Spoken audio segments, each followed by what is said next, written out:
que mais nos torna gratificante é que ela está feliz. Ela está feliz fazendo tudo isso. E pra gente é o nosso maior prêmio. Muitas histórias começam dentro do próprio lar. O FJ Lu na Minha Casa de hoje vai conhecer a história da Nadi e descobrir como a Força Jovem Universal mudou a história dela e da família.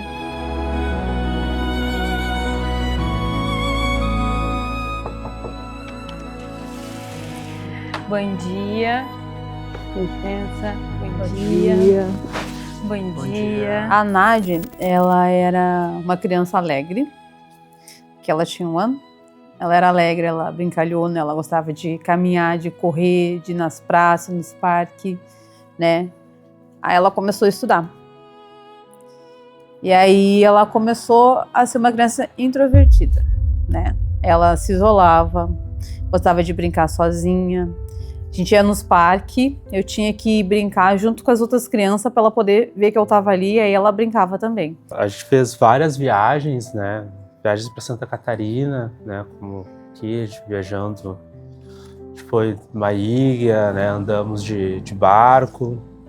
A gente foi para Gramado, que é um sonho de qualquer criança, ir conhecer o mundo mágico de Floribal, conhecer o Snowland. E ela sempre mostrando essa tristeza, sempre isolada. Eu olhava pra mim, eu não gostava do meu cabelo, eu não gostava do meu rosto. Eu lembro que muitas vezes eu chorava e era um choro de doer o peito, parecia. Era uma ansiedade que doía, era uma coisa que eu sentia física. E eu lembro que depois que eu chorava, eu ia no banheiro lavar o rosto, eu olhava pra mim, nossa, eu sou tão feia chorando, né? Cada vez mais triste, mais a gente procurava viajar, né? Dar uma atenção para ela, e a gente não entendia por que essa tristeza. A mãe dela acabou percebendo também que começaram a aparecer, sempre usava roupas compridas, né? Até nas fotos dá para ver que nessa época sempre usava roupa sempre comprida. Escura. Começou a perceber que haviam cicatrizes de corte nos braços, né?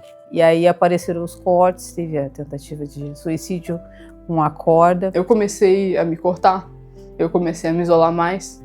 E eu tinha aceitado aquilo. Eu falei, olha, eu tô triste e eu não... Antes de eu começar a tentar o suicídio, eu olhava, olha, essa é a minha situação, não tem jeito pra mim, então eu vou conviver assim pro resto da minha vida, até o dia que eu morrer. E nessa época nós já estávamos na fé, já, né?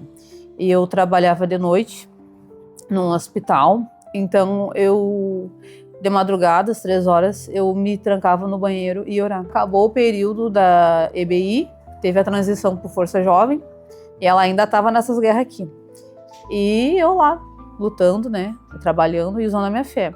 E ela dizia, Nádia, agora tu vai pra Força Jovem. Não, mas eu não quero ir. Não, mas tu vai, né. Como foi na EBI, ela se segurava nas portas e abraçava os marcos e as tia vinham, pegava pela cintura, a gente puxava, ia conversando, orava, né. Com o tempo eu comecei a pensar, né, eu sempre via minha mãe se esforçando em questões da igreja, ela ia ajudar, e eu olhava, mas pra que ela tá fazendo tudo isso, né? Se Deus existe, por que ele não me ajudou quando eu sofria bullying? Força Jovem não foi diferente, veio um obreiro, convidou, não quis, veio a outra obreira, convidou, não quis, convidaram pra vários projetos, ela nunca queria nenhum. Ela ia e ela dizia assim pra mim, eu vou porque tu me obriga aí, né? E eu dizia, Nádia, é pro teu bem, Nádia, né? Ali tem adolescentes que estão vivendo a mesma situação que tu tá, estão passando as mesmas lutas que tu tá passando. Eles vão te entender melhor do que eu. Se tu não quiser conversar comigo, tu pode conversar com eles, né? Tentei me matar várias vezes. Foi com remédio, foi engolindo moeda, foi com cordas. E eu lembro que quando eu tentei me matar com engolindo as moedas, eu parei, no outro dia eu acordei, passei mal, acabei vomitando tudo aquilo.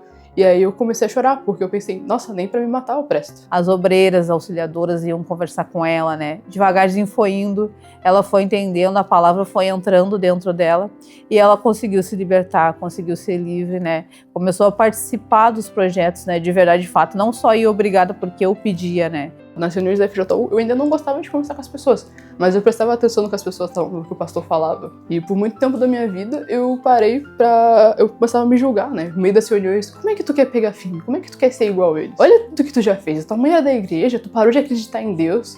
Por que tu quer isso? O pastor falou que quem crê e for batizado será salvo. Eu pensei, pra mim ser salvo eu tenho que me batizar, não basta só parar de pecar, começar a vir na igreja. Aí eu decidi me batizar. Já não errava mais, já não pecava mais, já não fazia nada daquilo. E a obreira que me ajudou com a questão do batismo, ela falou, agora tu precisa receber o Espírito Santo. ela voltou a ser aquela criança ativa, que ria, que fazia piada, né, que brincava, que fazia cosquinha. Só fica na minha cabeça, tu precisa receber o Espírito Santo, tu precisa receber o Espírito Santo. E no dia 2 de agosto de 2025, fui no altar, quando o pastor chamou pra buscar o Espírito Santo, eu me ajoelhei e comecei a chorar desesperada, porque aquilo era uma necessidade igual ar, parece. Veio aqueles pensamentos, mas pra que tu precisa dele? Olha aqui tudo que já fez, tu não vai receber o Espírito Santo. E aí eu falei, não se importa com isso, continua. E aí eu continuei desesperado, assim, chorando, o pastor até olhou assim pra mim, eu acho. Chegou, até que teve um momento que eu parei de buscar e vinha uma paz dentro de mim. Eu não sei dizer, mas eu parei, assim, eu olhei pro lado, assim, assustado. Eu falei, ué, o que aconteceu? Aí eu vi aquela confirmação, tipo, Nádia, você tem o Espírito Santo. Eu fiquei, nossa, eu tenho o Espírito Santo. Aí veio na minha cabeça, é tão fácil assim? Eu passei tanto tempo buscando isso, porque é tão simples assim, com uma oração. Eu não precisei fazer propósito quando eu fazia, porque eu não entendia. Eu só fui sincera com Deus, eu entreguei tudo ali. E eu recebi o Espírito Santo, eu olhei assim e falei, tem que contar pro pastor, tem que contar pra Gabi. Só que eu vi que tava todo mundo orando, aí eu comecei a orar, voltei a orar e comecei a agradecer. Tudo que eu tinha sido perdido, aquilo foi reconquistado de novo, né? Deus mudou o espírito dela, né? Então ela começou a ter alegria, começou a ter paz, parou de se cortar, não sentiu mais desejo de suicídio, foi liberto por completo, né?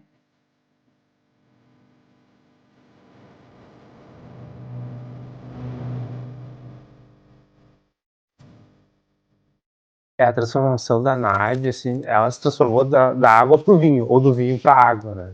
A gente não sabe dizer, mas houve uma transformação evidente que a gente percebe, um tratamento com a gente, hoje ela se abre mais, ela conversa mais. Hoje ela tem prazer em fazer as coisas, às vezes é 1h da manhã, ela tá preparando as coisinhas pro Arcanjo, porque no sábado ela tem o projeto e ela quer ajudar. O que mais gosto de fazer é ajudar no projeto que eu faço parte, o Arcanjo, que a gente cuida dos afastados. Eu tenho paz dentro de mim, às vezes quando a gente tava na função do Megadense, eu tinha o hábito de falar, eu tava conversando com um amigo, eu passei o dia inteiro saindo, eu falei, eu tô cansada, mas por dentro eu tô em paz. Hoje ela luta, uma jovem que luta Muay Thai, que participa de vários projetos, os professores e a diretora, eu sempre estou elogiando ela, chamando ela para participar das atividades, dos trabalhos do colégio. Então a transformação dela é em todos os campos assim da vida, e a gente percebe assim, e a gente vê também que é o que mais nos torna gratificante é que ela está feliz. Ela está feliz fazendo tudo isso. E pra gente é o nosso maior prêmio.